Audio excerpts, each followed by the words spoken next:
Listen! Welcome everyone, this is Andre's Restart, and today we are talking about a whole bunch of new Tears of the Kingdom news, a number of select outlets. We're very lucky to get invited to play Tears of the Kingdom early. Now the way it's been handled, there isn't really much being spoiled here, it's very controlled, so I think it's definitely safe to talk about, but there is new information that's very exciting about this game. I will be sharing footage from a few of these different outlets, and they'll be sourced in the description below and mentioned in the video. But after having analyzed the different previews and seeing what people have said, I think I will be bringing up some things here that you guys may not have seen from the previews or realized. And I think there's some pretty exciting discoveries, so we will be talking about that today, but there is no way I can get into every little detail from these previews. I recommend you check out the other previews after this video. There's a lot to dissect here. Now before we jump into things, let me point out that we are aiming to hit 25,000 subscribers by the time Tears of the Kingdom comes out on May 12th. So if you do enjoy my content, please subscribe and hit that notification bell, because then we might just make it. So the first big thing I noticed about the previews is that I think I understand what the purple ability is. So they've shown where we can select our different new abilities, and it's actually like a wheel, kind of like in Skyward Sword. It seems to be more streamlined, a lot easier than in Breath of the Wild. And we see our 4 main core abilities along with a map ability, but there's a 6th ability that is purple. This ability, we do not know what it is. They were not allowed to tell us, the people who got to play Tears of the Kingdom at this Nintendo event. However, it was said that it has something to do with streamlining the Ultra Hand ability and the things we craft. Well, something you may not have seen from all the different previews is from IGN, they shared some footage, and I'm not sure I can share it because I didn't see it anywhere else, but they shared some footage that shows the big green-like plane or bird-like thing that we can fly around with, except it's like a different lighter green color. So what I think this is hinting at is that the purple ability can streamline the Ultra Hand ability by replicating our crafted vehicles and objects, or memorizing them, or duplicating them. It's something to that effect, I believe. And I think when we take a look at IGN's footage, again, I'm going to blur it because I'm not sure I'm allowed to share this because I haven't seen it anywhere else, but it looks like that's what may be linked to this purple ability. Now there is another open slot on this wheel of things we can pick from. That may be another ability we unlock later on. This purple ability we don't get immediately, it's not available with the beginning section of the game, so it looks like there's going to be some key abilities that will streamline the process, and we don't know what that final one may be. Now the final one could be something as simple as just the camera mode, because that was kind of what happened in Breath of the Wild. But it also could be something else altogether that might be pretty exciting to see, but that remains to be seen.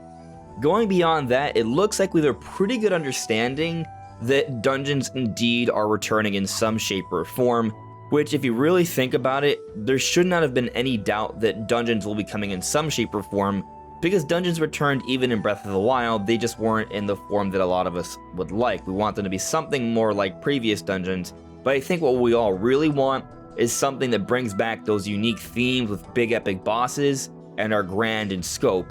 And I think we are going to get that in Tears of the Kingdom, and thanks to what Gene Park has said, because they got to play the game, I think this is the case. So this is what Gene Park said on Twitter.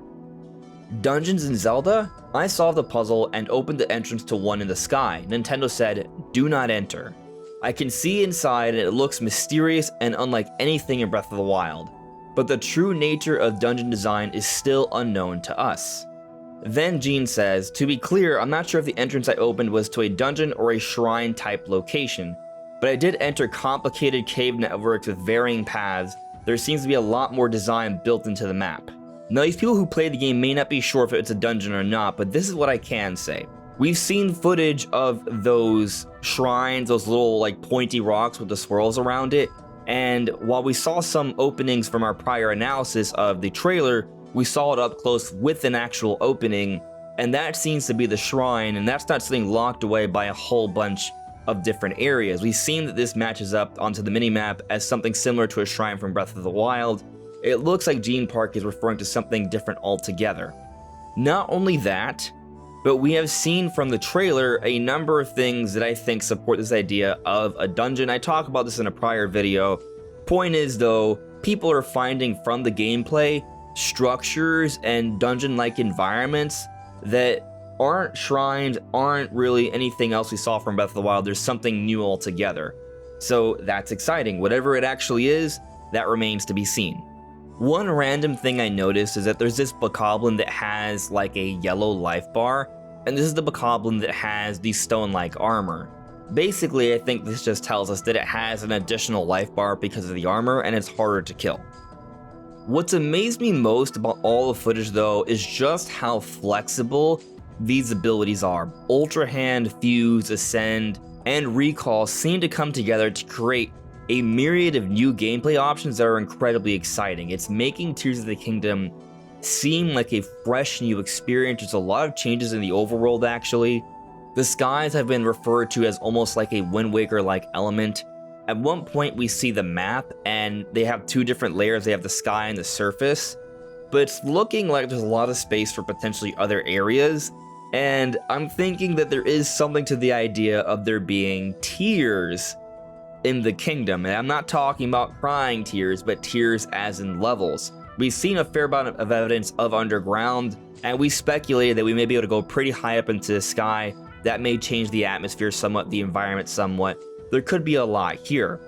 So in reference to the underground though, we do get some close-up footage of the towers, and it doesn't look like we can climb the towers in the same way we could climb the Sheikah Towers from Breath of the Wild. However, there is an opening at the base of the towers, and what I believe this is, because we see like an internal blue-like energy, it seems like it's repurposed Sheikah technology, and from what we've seen of the trailers, it looks like it might be an elevator shaft that takes us downwards into the underground.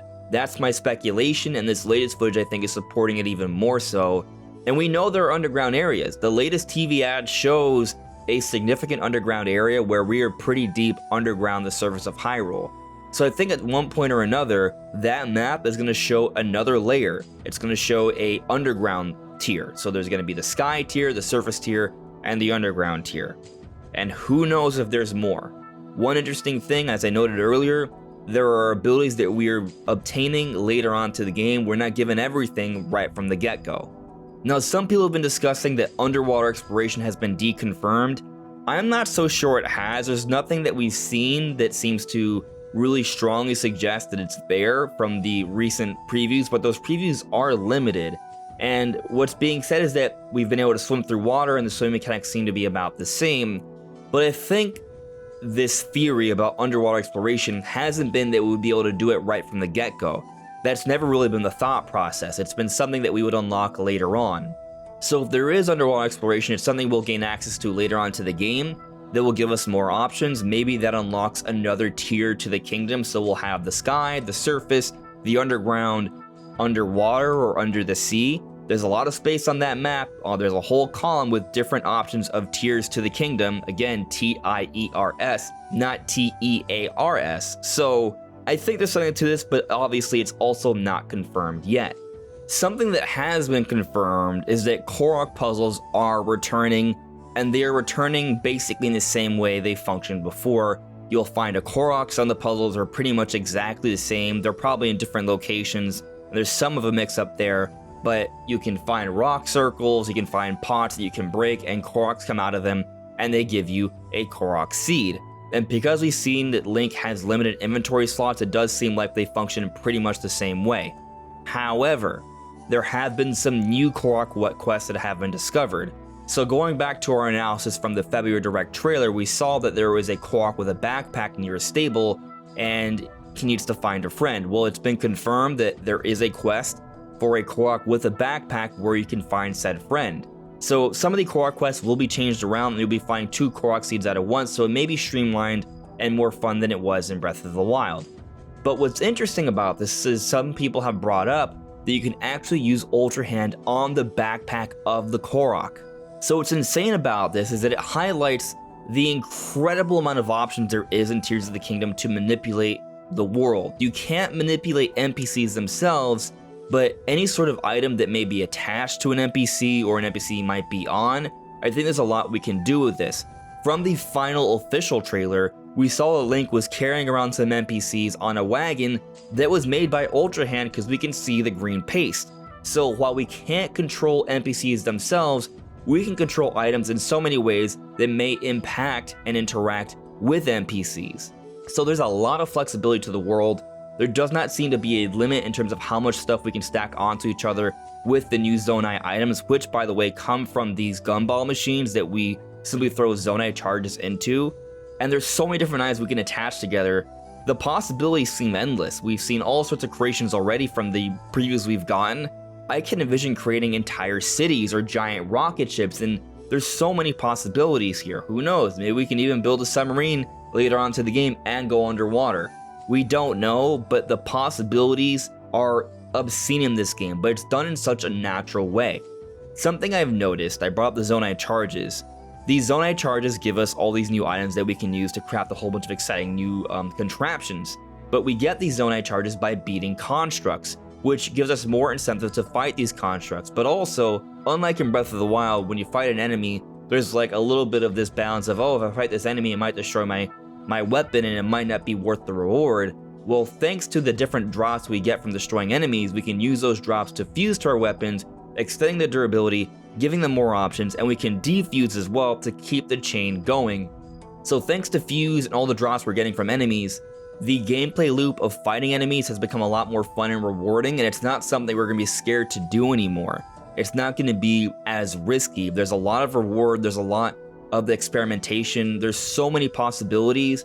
Fuse and Ultra Hand really take things to a whole other level here, and it complements the Breath of the Wild style of gameplay. It's adding layers of dimensions here, or tiers, and it's just incredible with what we're seeing so far. I'm very excited just thinking about the amazing amount of possibilities, and something that's been made clear by this demonstration, because it was a very controlled demonstration, yet with what they showed, there is so much possibility here.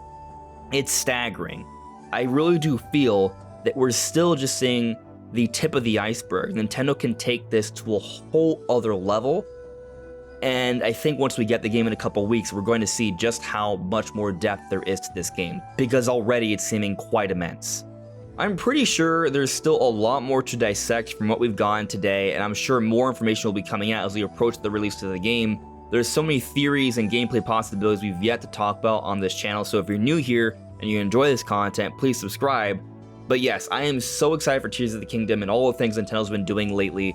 There's so much going on, and I can't wait to talk more about it and play these games in the not-so-distant future. But that's all for now, everyone. This is Andres Restart. Thank you so much for listening and watching, and I'll see you all really soon. Take care.